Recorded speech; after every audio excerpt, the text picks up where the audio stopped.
Top 3 photos with disturbing backstories. Today, I'm going to share with you 3 progressively more disturbing stories, and at the end of each of them, I'm going to reveal the picture or pictures that are famously associated with them. Shadow. In early August 1945, warfare changed forever when the United States dropped 2 atomic bombs on Japan. These bombs would devastate the cities of Hiroshima and Nagasaki, killing over 100,000 people. America's goals in dropping these 2 bombs was to hasten Japan's surrender and end World War II, as well as avoid any further Allied casualties. But America also wanted to showcase to the world, really the Soviet Union, that it had this new extremely destructive technology at their disposal. So on August 6, 1945 at 8:15 a.m., the crew of the B-29 bomber Enola Gay dropped the first ever wartime atomic bomb over Hiroshima, Japan. Wait, is that actually the name of the plane that dropped the bomb? Enola Gay? That's the name of the bomb? Okay. At the time, Hiroshima was a bustling regional hub that served as a military communications center, storage depot, and troop gathering area. When the bomb detonated over Hiroshima, immediately there was... Yo, they should have changed Enola to I'm, though. That would have been so much better, bro. This flash of boiling light that scorched everything it touched. The blast burned at 10,000 degrees Fahrenheit, and the 70,000 people that were within 1,600 feet of the initial blast radius were instantly incinerated. After the dust had settled, 5 square miles of the city were just rubble. The Sumitomo Bank was within that blast radius. That morning before the bomb detonated, an elderly resident of Hiroshima had been sitting on the front steps of the bank waiting for the doors to open. Wait. Back when they had this plane, gay fully meant happy. Is that what it was for? So that plane, like, instead of the plane... But mate, that's a bit of a savage name then. That's a savage name when you think about it, because, bro, you're flying a plane called Happy, dropping a bomb killing thousands? Nah, that's wild. Nah, that's wild. They were clutching their walking stick and they had their other arm against their chest right as the bomb exploded. And when it did, they were one of the 70,000 people that were instantaneously vaporized. This Hiroshima shadow, as it's called, is all that is left of this person. Their shadow remained on the front steps of this bank for over 20 years before they finally removed that section of the stairs and brought it to a museum. Oh, that's mad.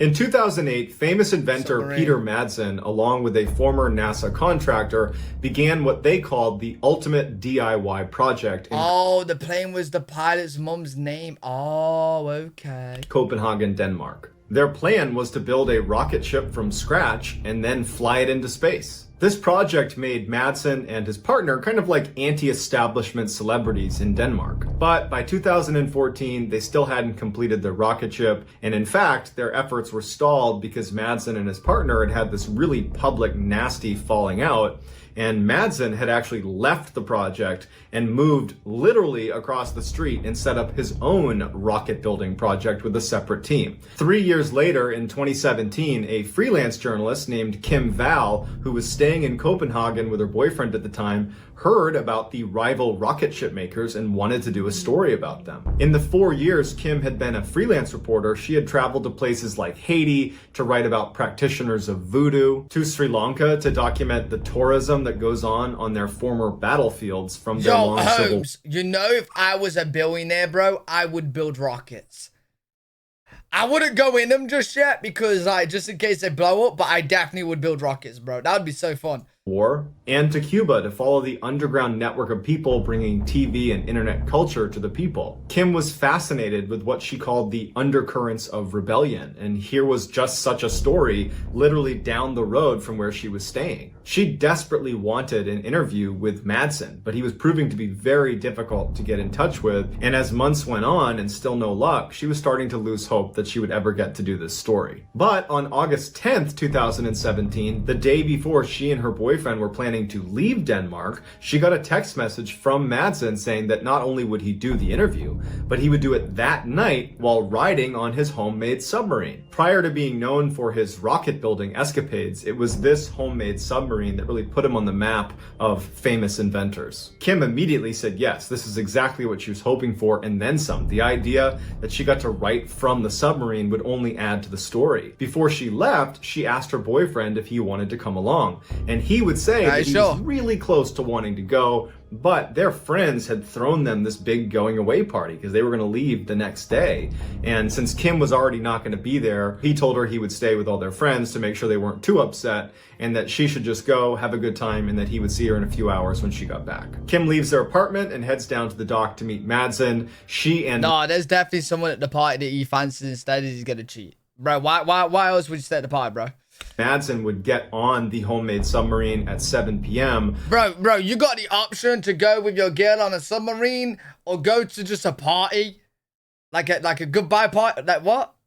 Nah, there's gotta be a motive there. But before going underneath the water, Madsen thought it'd be funny to drive past their apartment so Kim could wave to her boyfriend and all of her friends that were at this party. And so they drive past the apartment. Kim waves to her boyfriend and all the people at their going away party. Maybe he knew it was a crazy idea. Her boyfriend would take a couple pictures of her, and then Kim would go back down into the submarine. Madsen would follow her, close the hatch behind them, and disappear into the ocean. Later that night, when Kim still hadn't returned, Kim's boyfriend started to get worried that something could be wrong. They did have a flight very early the next morning, and so it seemed odd that they wouldn't be back by now. And so he took his bike and he went down to the dock and he just waited for them. And by 1:45 in the morning and still no sign of them, he decides to call the police. Police launch a search, and all night they're looking and they can't find the submarine. They can't get in touch with Madsen. The next morning, the submarine was spotted near a lighthouse, and one of the boats that was out looking for them saw Madsen climb out of the hatch right as the submarine actually sank into the water. So Madsen's now swimming in the ocean, and the submarine's gone under, and there's no sign of Kim. The boat goes over and picks up Madsen, brings him to shore. Madsen would tell police that he started to notice some ballast issues with the submarine, and he thought it might cause it to sink.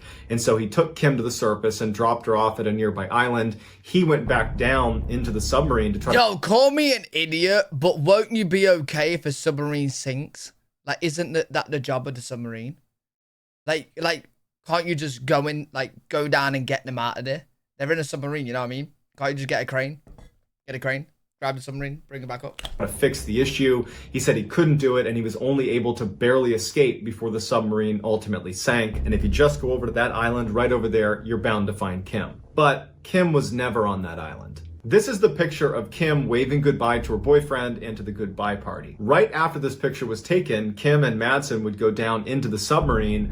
Madsen would offer Kim coffee and cookies, and she would sit down in the control area, while Madsen would step away, go into his room, and begin watching videos of women being beheaded on his computer. Shortly after watching those videos, he walked up behind Kim and beheaded her. 1 month later, Kim's torso would wash up on a beach, and her head would be discovered in a plastic bag along with a knife. It's unclear why Madsen did this, but he had previously tried to get other women to take a private ride on a submarine with him. Kim was just the first person to accept. Madsen was given a life sentence.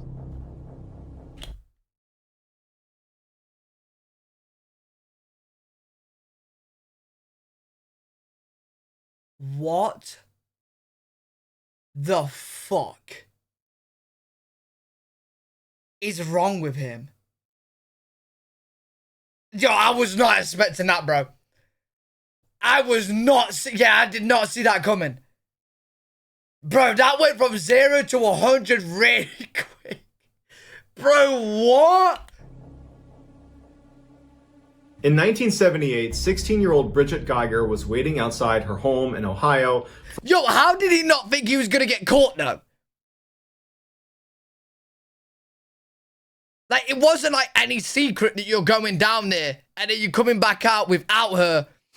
You just beheaded her ass in a submarine. Bro, what? Oh my, what the for a boy named Jeffrey to take her to prom. She wasn't particularly excited to go to prom with Jeffrey. He was known to be really nervous around girls, And so she figured it was going to be a pretty awkward date, but nobody else had asked her to go, and she really wanted to go to prom, so she said yes. When Jeffrey showed up, she was immediately disappointed. He was wearing this odd ensemble of vest and bow tie, as opposed to the standard tuxedo that she was anticipating him wearing. And so now they weren't going to match. He was also so nervous that he was visibly shaking and couldn't pin her corsage to her dress. And so Bridget's mom had to come out and put the corsage on. After the corsage was on, Bridget's mom would take a couple of very awkward photos of them kind of stiffly standing in front of her house before they ultimately got in Jeff's car and headed for the prom. When they arrived, Bridget wanted to go on the dance floor to see her other friends to kind of lighten the mood because she was not having a good time with Jeffrey so far. But she did stay with him, boring. And it was clear that Jeffrey hated being at the prom. He hated being around this swarming group of teenagers. Bridget felt kind of bad and said, hey, Jeffrey, do you want to go sit down and just grab a bite to eat over at the little food cart they have here? Jeffrey's very relieved and says, yes, I'd love to do that. And the pair leave the dance floor and walk over to the little food court area. As they're about to sit down, Jeffrey pulls the chair out for Bridget. She sits down. He kind of pushes her in like a gentleman. But then instead of sitting down with her, he just walks away without telling her where he's going. Bridget assumed he was just going to the bathroom, but after a really long amount of time had passed, and it was clear he had not just gone to the bathroom, she got up to go look for him. And so she went on the dance floor. She can't find him in the building, and so she goes outside to see if maybe his car's not there anymore. Maybe he just left. And she sees his car, it's still in the lot. When she turns around to go back into the prom, she sees Jeffrey sitting on a curb just eating McDonald's cheeseburgers. That's my guy. Jeffrey is my guy, bro. That's my guy. Screw prom. I'm getting McDonald's. Screw prom. He's Jeffrey sitting on a curb just eating McDonald's cheeseburgers. It was me. And she goes over to him and she's like, what are you doing this whole time? And so he told her that he just wanted to step outside and get a couple cheeseburgers and then come back and he would sit with her while she ate, but they wouldn't let him back in. And so he just went and got more cheeseburgers and thought he would wait here until she came outside. Bro, how many cheeseburgers and now that she was outside, she couldn't get back in either. So she just says, hey, I'd like to just go home. And so Jeffrey is mortified and he tells her, I'm so sorry. I wanted this to be a nice evening for you. I'm sorry it wasn't. He drives her home. He says goodbye. She walks into her house. He drives off and that. I've got a question. On the drive home, does he still have more cheeseburgers? I need to know. Was that. Bridget only saw Jeffrey one more time after that. It was about a week after prom, and Jeffrey actually invited her to come over his house for what he was calling a house party. Yeah, it's not Jeffrey Dahmer, like, is it? There's no way this kid's throwing a house party. He can barely stand to be around just me, let alone a crowd of people. But she was polite and said, sure, I'd love to come to your house party. She gets there and there's no food, there's no music, there's like 3 people there. There's McDonald's cheeseburgers. All Jeffrey wanted to do was have a seance and communicate with the devil. She was so immediately creeped out by Jeffrey's behavior that after only a couple of minutes, she just turned around and left his house party and did not see him again. Well, until 13 years later when she would read about him in the newspaper. 13 years later, on July 22nd, 1991, Milwaukee, Wisconsin police spot a man named Tracy Edwards running down the road in handcuffs. They run over to him and they say, what's going on? And he says that a man was holding him hostage in his apartment, that he threatened to kill me. I was able to overpower him and escape, and here I am. The police go to this apartment that he apparently escaped from and they knock on the door. The door opens and the police are confronted by this tall man who introduces himself as Jeffrey. He tells police this is all a big misunderstanding and that Tracy Edwards is a friend of his and I don't know what's gotten into him. And the police were actually close to believing him. They would even say he was really convincing. But as they're talking to him, one of the officers kind of looks behind Jeffrey into his apartment and he sees on the coffee table what are clearly pictures of dismembered body parts. Yep, and it's so Jeffrey Dahmer. Okay, you know when I said this guy's me, I take that back. Fuck this guy. I ain't got nothing to do with this guy. That guy was eating McDonald's. I don't even like McDonald's. I like KFC. I don't even eat McDonald's. We can't be any more different, bro. We are total opposites. They arrest Jeffrey, and when his apartment was fully searched, a house of horrors is revealed. In addition to Fuck that photos guy. of body parts, the apartment itself was littered with human remains. There were several human heads in the freezer and the refrigerator, and in his bedroom was a 57-gallon drum containing more dead bodies that were decomposing in chemicals. There was also evidence that suggested Jeffrey was eating these people. Now, Jeffrey lived in a crowded apartment complex. Wait, is that what happens? Wait, if you're addicted to McDonald's, does that mean McDonald's is similar to eating people? Because this story is Jeffrey was addicted to McDonald's. He ate a lot of burgers. And then people... Oh, fuck. What's going on, man? I was going to get McDonald's later today. I changed my mind. I'm going to get a fucking salad.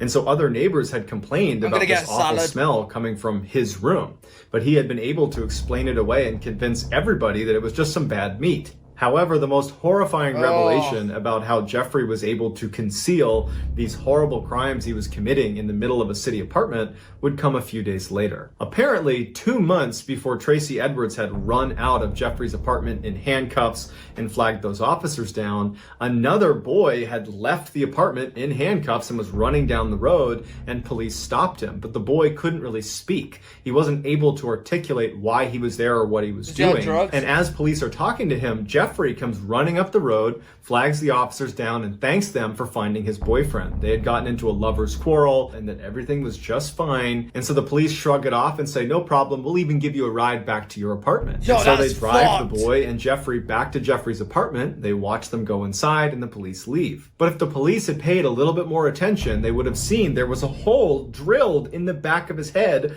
by Jeffrey. He had been pouring acid into this kid's head to try to control him, and that was why this boy couldn't speak. And as soon as the police let them go back into the apartment, Jeffrey killed the boy, because Jeffrey, Bridget's prom date, turned out to be none other than infamous serial killer Jeffrey Dahmer, who killed 17 people over... Yo.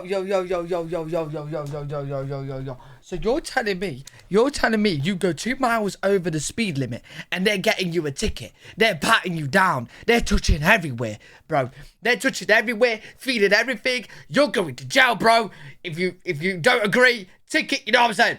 But if you're fucking all drugged up, you can't speak, you got a fucking hole in your head, you know what I'm saying? You got some fucking serial killer next to you, we'll give you a lift, boys. What? Sounds about right. Yep, sounds about right. A 13-year period. Mad. Just days after this picture was taken of Jeffrey and Bridget, right before they headed off to prom together, Jeffrey would kill his first victim. And I'm gonna say, bro, he looked like a serial killer from day one. I ain't gonna lie. Bro, I don't know if it's because you know he is, and it paints that, but I don't know, bro, but looking at him when he was a kid, I'd stay away. I'm staying clear from that guy. He looks like a ready-made serial killer, bro. Start that 13-year killing spree. Dahmer was ultimately given a life sentence, but was killed by another inmate. So that's gonna do it, guys. Let me know what you thought of these. Damn, bro.